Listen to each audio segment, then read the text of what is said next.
his fantasy and his hatred towards women. The cult compound there went up in flames. It burned to the ground. 112 people inside, 17 of them children.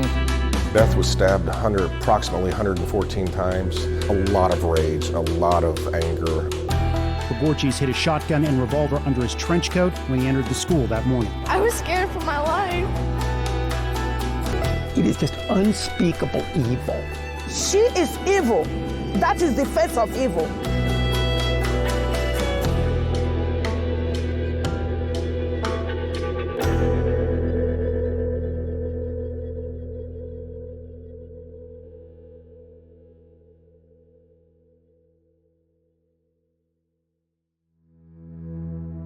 Okay, it is now 2:58. We are back at Homicide. Corriann Travis in interview room number 5.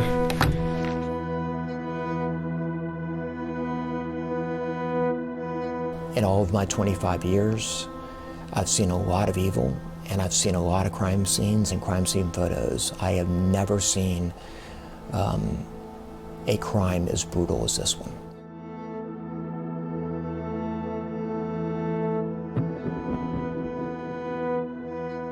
Victor, you realize I'm a homicide detective, right? Yes, sir. Do you have any idea why you're here? Because I got blamed for something. What do you think you got blamed for?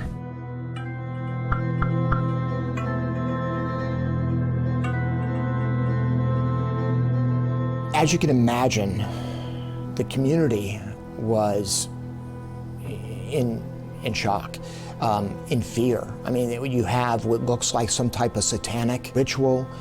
They have no suspect or anything like that.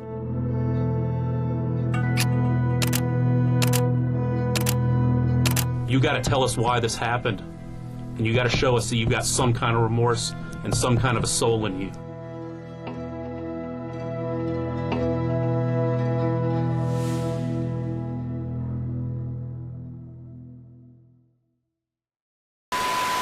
Well, HPD's crime scene unit, they were here for some time along with criminal intelligence. Now, that woman was found in a 2-story apartment unit. You can see bags of evidence outside in that yellow crime scene tape. Officers say what they found inside was beyond strange. Some residents noticed the door to apartment 5 was open. One of them went inside and found the female there. After that resident called 911 around 4 a.m., police arrived to the Bays apartment complex off El Camino Real near Ramada. When they opened the door to the vacant 2-story unit, they found a woman's body, partially clothed, who appeared to be in her early 30s. She had severe head trauma. Not sure exactly yet what the weapon was. Detectives say they also don't know her name or where she lived because they didn't find her ID. For hours, officers interviewed neighbors at the scene. Did they say that they heard anything? Some of the residents heard some unusual sounds on Wednesday, which, according to the ME, is possibly the time of death. I'm concerned about my parents' safety. Jonathan Martinez's mother has been living here for 16 years. He tells us he would like more protection for the complex. Anybody could come in here, because there's no security whatsoever. According to investigators, the evidence surrounding her body reveals that there were some strange and abnormal events leading up to her death. What officers found inside was so puzzling, they had to call out detectives with the Criminal Intelligence Division to investigate. My name is John Jordan. I'm the Trial Bureau Chief in the Harris County District Attorney's Office. Our victim is Corriann Cervantes. She was a 15-year-old girl. She was living and growing up in the Friendswood area of town. Typical 15-year-old girl. She was being raised by her father, a single dad. She was loved greatly by him as well as her aunt that was very present in her life. And she was struggling as a 15-year-old, as many do, and got in an argument with her dad, left the apartment. And it would have been nice if she had gone into the hands of friends that would listen to her, counsel her, pick her up, but instead she went into the arms of Jose Reyes and Victor Alas, who took advantage of the situation, and by the end of the night, she was dead.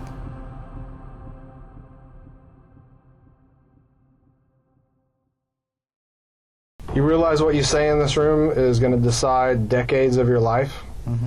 That we're not playing games? Yeah, I know. Okay? I'm not telling you all I know. No, you're not. You're not even close. You haven't even started touching the truth yet, Victor.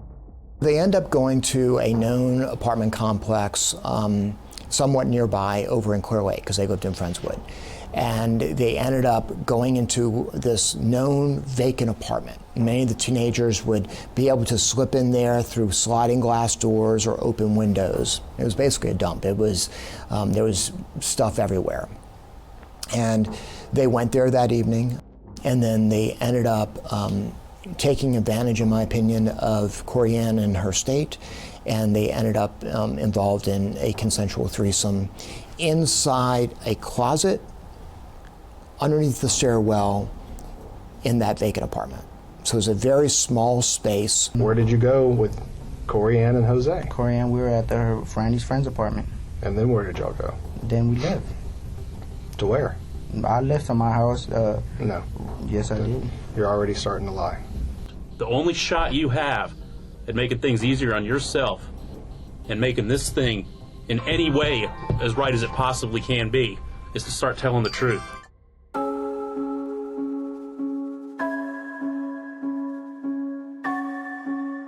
She knew them prior to the murder. They were friends from the same apartment complex, the same area, from just hanging out together.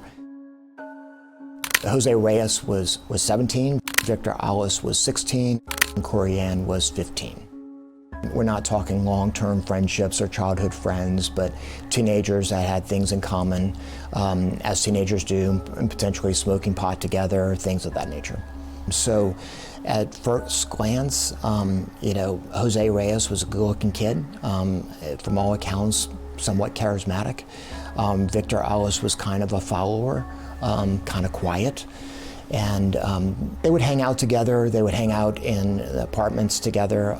There was one middle-aged woman named Candy, we called in trial, that would actually let them hang out in an apartment and serve them alcohol and let them drink and things of that nature. It was teenagers who probably were experimenting with things they shouldn't have experimented with.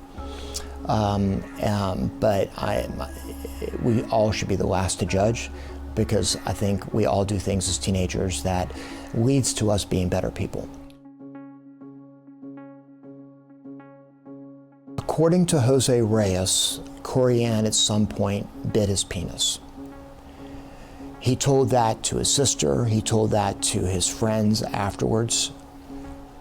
So we can conclude from this that even though it may have began as consensual, at some point, I believe they got too rough with her. And that bite was a defense mechanism to stop it. Oh yeah, they stopped, but then they continued with the brutal crime. According to Jose Reyes, he picked up an ashtray. We never found an ashtray, so maybe it was a broken off porcelain piece that people use as an ashtray, and he hit her upside the head at least once, probably multiple times. We know this because there's a great deal of blood inside that closet. And in fact, her head hit the top of this, because it's the sloping ceiling in that closet, because it's underneath the staircase, it was a coat closet. Her head hits that. So we know that's where the altercation began. By both of their accounts, she tried to run. And that's consistent with the crime scene, because she is found right outside that closet.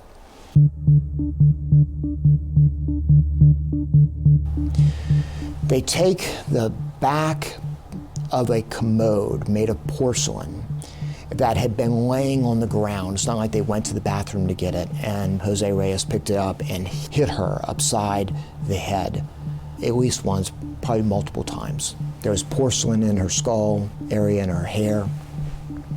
They then took the rods from the window blinds, and with one of those rods, they attempted to gouge out one of her eyes. At some point, they take a small screwdriver, the smallest screwdriver in a set that was probably laying around, and stabbed her over 60 times, about the face, about the body.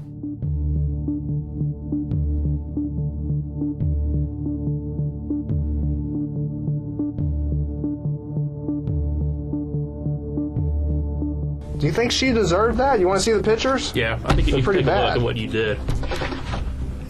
What happened in that apartment, Victor?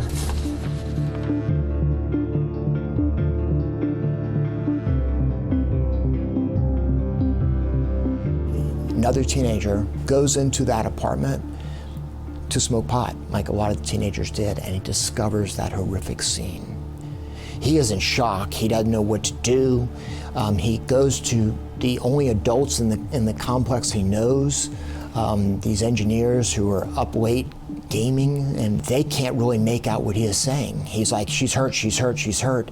And they go and they discover the body, and they're the ones who called 911. That used to be a 15-year-old girl with her life ahead of her. You did this. I did not do that. Yes, the people in court are going to see this, and they're going to know you did it. The family of 15-year-old Corriann Cervantes gathers across the street from the courthouse where they hope to find justice in Corriann's case. Her family brought pictures of the 10th grader who they said always liked to take pictures herself. She wanted to go out, and we told her to come back home, make sure she came back home, and she just never came back. Her dad said he last saw her a week ago Tuesday and filed a missing persons report on Wednesday. Today, they say they got the confirmation from the medical examiner that the body found last weekend was that of Corriann. Even if we were to try to describe how the family feels, it's never, there's no right words to ever describe how we feel. For those days after this murder, we didn't have any suspects. The community was freaking out, not knowing what we had, and the initial checks of DNA didn't seem to suggest we had anything. Nobody had seen anything at that point, and so the case, we were worried. Are we going to get anything?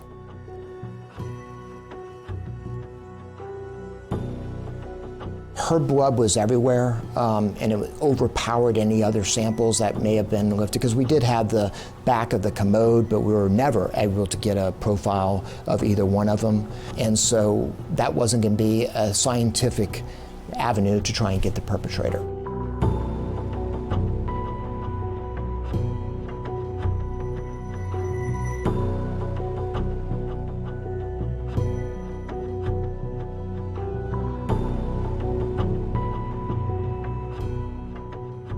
I believe she was 15 at the time, 16 years old.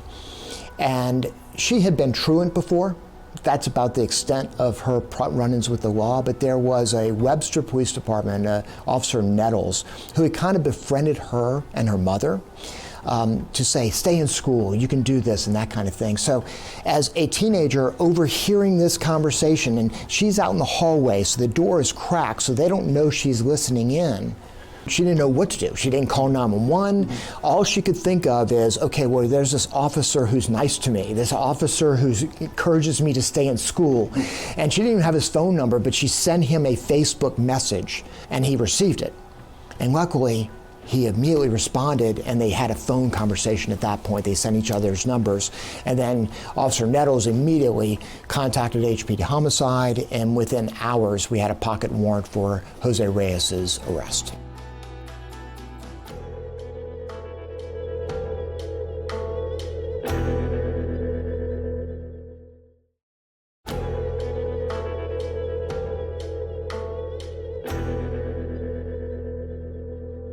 "17-year-old Jose Reyes is charged with the killing. He went before a magistrate today who ordered him held without bond.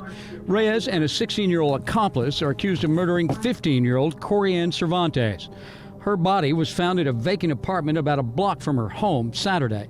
Reyes was arrested at his apartment Sunday. A family friend who witnessed his arrest says detectives wanted to know if Reyes is a devil worshiper. Because they were saying something about how he carved some type of religious stuff. I don't know what happened. Cervantes and the 16-year-old charged in the killing allegedly met while both were attending Clear Path Alternative School. Investigators say the two boys took her to the vacant apartment sometime Wednesday, where she was sexually assaulted. The defendant admitted that the complainant attempted to leave the apartment several times, but that he struck her over the head with an ashtray and prevented her from being able to leave the apartment, and holding her hands and pulling her back into the apartment when she kept trying to leave. Cervantes' partially nude body was found 3 days later. She'd been beaten to death. Complainant had sustained significant head trauma and multiple injuries over her entire body. There was a broken toilet tank around the head of the complainant, and parts of it were embedded into her skull. He does give a statement, but we don't use it because he was in custody and he wasn't properly read his Miranda warnings. Jose Reyes tells us who he had done the crime with, which was Victor Alas, and that's how we were able to develop him as a suspect as well. Victor, I'm not your mom and I'm not your dad, okay? I'm a law enforcement officer. Throwing your hands up like this and talking to me like I'm your mom or dad, like you took the car out when you weren't supposed to, isn't gonna work with me, okay? It's not gonna work with my partner either. We know exactly what happened in that apartment. Jose told us everything, Victor.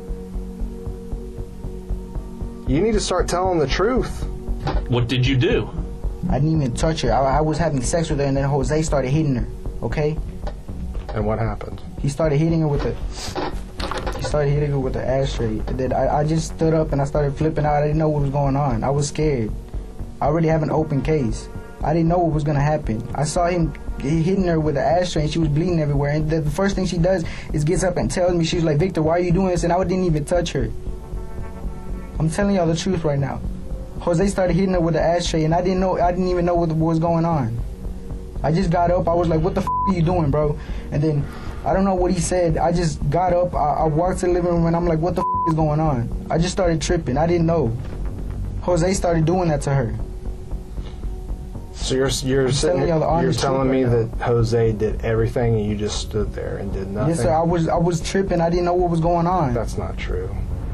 Talk to us. Stop this lying. Save yourself. And make a decision right now. No more lies. Okay. After Jose started hitting her, he told me to get the belt, my belt, and choke her because she was going to say everything. I was scared. I didn't think. So you choked her with your own belt? Yeah. Or a belt that you brought? Belt that I brought. Was it wrapped around your waist? Yeah. So you were wearing the belt and you took it off? Is that what you're saying? Yes, sir. Or did you bring it there for the whole purpose of killing her? I didn't even know that was going on. Like, he started hitting her, I started tripping out, and then he was like, choke her because she can say stuff. So I didn't think. I was just thinking about, like, the 2 felonies I have. I have an open case. I didn't want this. Hey, Victor, forget those cases, man. Forget them. They don't mean anything now. This means everything, okay? Did she try to get away once Jose started hitting her? She just sat up, and she was like, why are you doing this to me? And she looked at me, like she was talking to me. She was like, why are you doing this to me? And I'm like, what do you mean? And she was like, why are you hitting me? And then I just get up, and I'm like, what the f? I just started getting scared because she said she kept trying to say it was me when it was Jose. Ministers, teachers, classmates, and friends gather close in the cold to remember 15-year-old Corriann Cervantes. And a few feet back from the crowd stand members of Cervantes' heartbroken family, fighting back tears, for the first time speaking publicly about their loss. Nobody expected that to happen, so it's been hard. But we're gonna get through it. Prosecutors say 17-year-old Jose Reyes admitted to sexually assaulting and killing the girl during a satanic ritual. He told police he had sold his soul to Satan and was helping a 16-year-old friend do the same by killing Cervantes. The girl's mutilated body was left in an abandoned apartment. The things that they did to her is just messed up. It's just wrong. Both boys, now in custody, could face a maximum of life in prison if convicted. Cervantes' aunt says she's confident the teens won't get off easy for the crimes. There will be justice done for what the boys did. While the loss can never be undone, those who knew Cervantes say they find comfort here, together, and honoring her short yet beautiful life. She's just an amazing girl. She was like really nice girl to talk to. We appreciate all the outpour of love and support from everybody, and we know that she's in a better place. Victor Alas gave a full confession. He was, because he was a juvenile, he was 16 years old at the time, He was brought in front of a magistrate who gave him his legal warnings, and then from there he went to HPD, and then he gave an official statement. Of course, he did minimize his role, which people tend to do. He stated that he kind of stood there and he was, watching most of it, but he admitted to some parts of it as a law of parties. Are you telling me that Jose is the one that did everything to her? Yeah. You just stood there while he did everything? You didn't do anything? Yeah, I was barred out and I was tripping. I was just... Because that's not what Jose's saying, Victor. What is he saying? He's saying you did some of the hitting too, buddy. I did not hit her. I'm telling you the truth, the honest truth right now. I did not hit her. Like, I choked her because he was like, choke her, she's gonna snitch. Okay. And then when I was choking her, I looked at her and I just let go of the belt.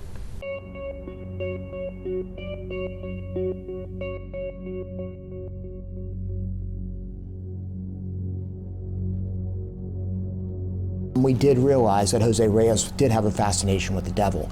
According to him, and I'm not going to contradict it from what I've seen, the devil was inside him. There's good and evil, and he was clearly evil. He had pentagrams carved out in his bedside table. We saw some writings of the devil and things of that nature. He told people afterwards that he felt like the devil was watching him. And then we had that upside down cross in her stomach. So you can't divorce his strength and belief in the devil from this very evil act. Because quite frankly, it's the only way I can process it. Because drugs don't make you do something so brutal. It's got to be a combination of anger, drugs, and a belief that you're doing what's right in your own mind. Both guys definitely participated in the torture, but I believe the driving force was Jose Reyes. I believe he was the one driving this whole crime. So are you into Satan stuff? Mm-mm. Why would I have a cross tattooed on me? People get stuff and then change their views. I've been Christian my whole life. Well, then why is Jose telling us that y'all killed her to sell your souls to the devil? No, that's a lie. I did not. I did not do that. I would not sell my soul to the devil. But Jose just made that up? She said he was going to sell his soul to the devil, but I'm not selling my soul.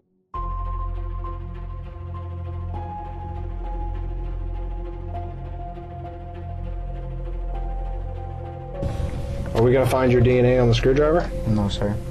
I know that for a part of the fact. No. You never touched the screwdriver? You're sure? The only time I touched is when I got rid of it. Okay, so you did touch it? Yeah. I'm pretty sure if y'all found the screwdriver, it was at the church.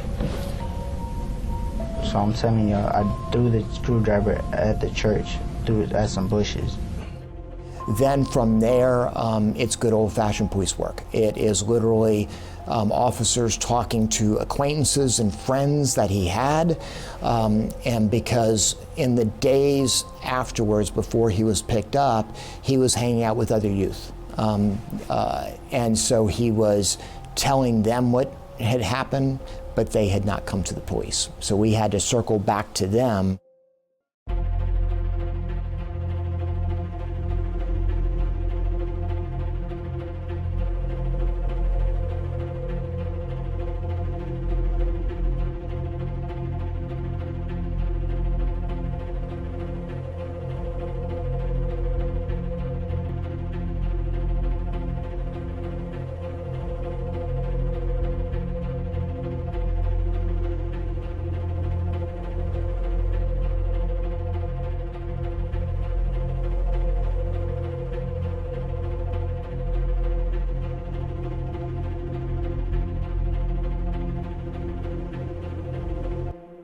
He lived in a very different world than Corriann. I mean, like, his friends did harder drugs.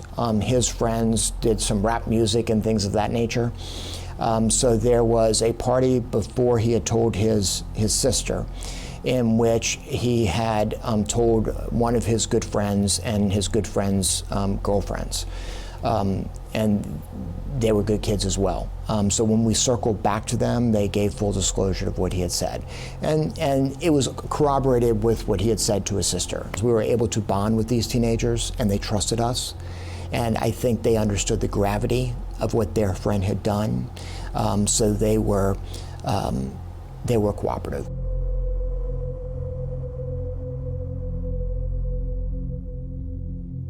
Court started as jurors saw graphic video taken inside the cold, dark apartment in Clear Lake where 15-year-old Corriann Cervantes' body was found. Earlier, a homicide investigator explained photographs of blood smeared and spattered throughout the apartment. Jose Reyes and another teen are accused of kidnapping, raping, strangling, mutilating, and killing Corriann in February, and then leaving her body in the vacant apartment. At times, Reyes looked at the witnesses, and at other times, he looked down, not making eye contact. The mother of Reyes' child, Agapita Gonzalez, said that Reyes admitted to her that he killed a girl because he said, in her words, somebody wanted her soul. She said she was scared and told a Webster police officer who put her in touch with investigators. She said nothing after her testimony as she left the courthouse. Defense attorneys called for a mistrial after a witness said on the stand that there had been a confession in the case. Defense attorneys argued that that included Reyes. The judge denied the request for a mistrial, told jurors to ignore the statement about the confession, and the trial continued.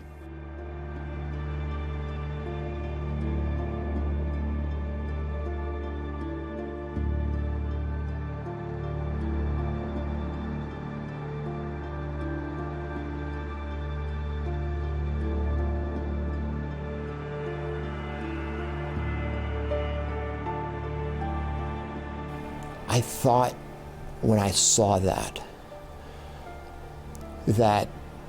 this is someone who's still proud of what he did. And so obviously the defense objected, but we got that letter admitted into evidence. And I was able to tell the jury that while he was awaiting trial, waiting for their verdict, this is how he acted, this is what he said. So it's bad enough, and it would be bad enough, to in that moment with the devil influence, with you being on Xanax bars and your anger and you overreacting, but even in the calm of a jail cell, he's still celebrating what he had done.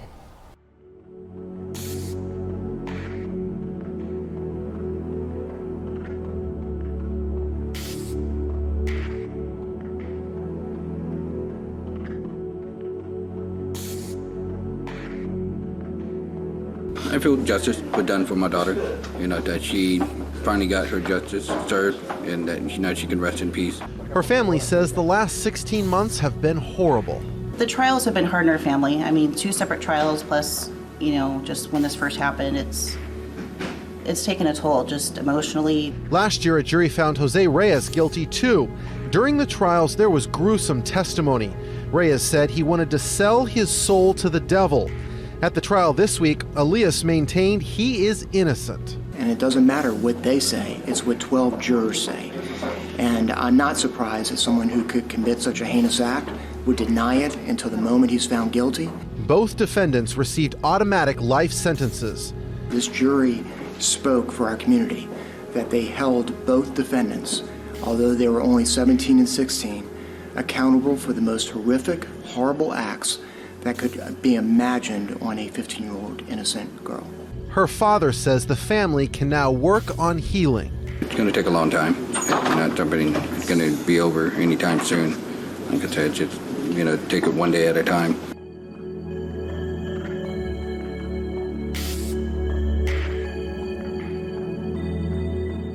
You didn't do anything to stop it? You didn't tell him to stop? You didn't ask him, what the hell are you doing this for? Yeah, I'm not going to try to fight him. He's going to try to do the same thing to me. I just left the room.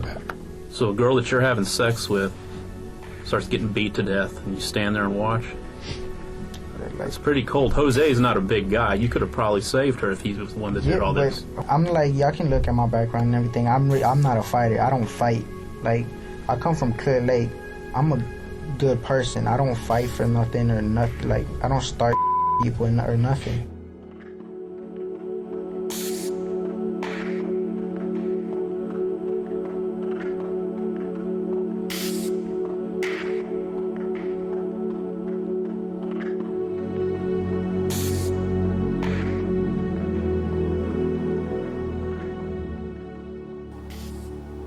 You always hope that there's humanity in somebody. I'm starting to understand after 25 years of doing this, there's not. And it's not me to judge. It's just my job to hold them accountable and make sure that they don't hurt anybody else.